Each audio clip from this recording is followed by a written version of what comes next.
Hello guys and welcome back. So in this lecture I will explain how to set up a running total in a table. So this is very simple guys. We can use sum function equal to sum.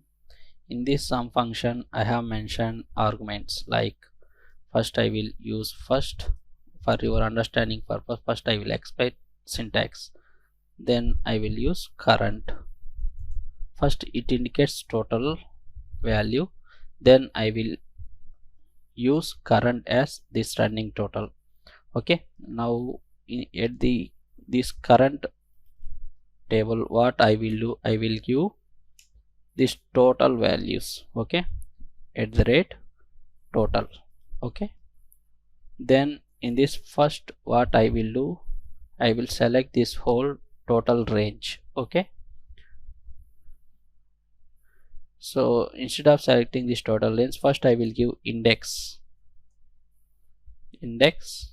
function. Inside this index function I will give this total range. Once we are selecting this total range, automatically this total column name gets updated over here, and also it will accept row number. I will give row number as an 1. Okay, 1. Okay, just close this bracket, just hit enter button. See, automatically total gets generated. Okay, if you add any new data to this table like silver, quantity is 11, price is 4, total value 44, right?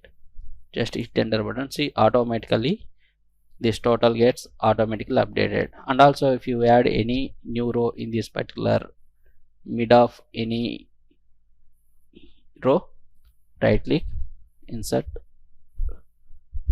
table row.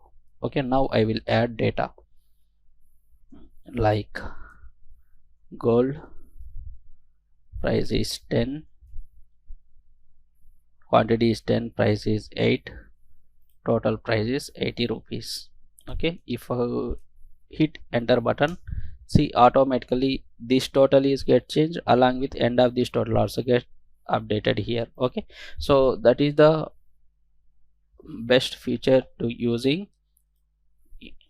sum function with index function. Okay, so like this we can running total table in a table. Okay, so that's it guys. Okay, thank you.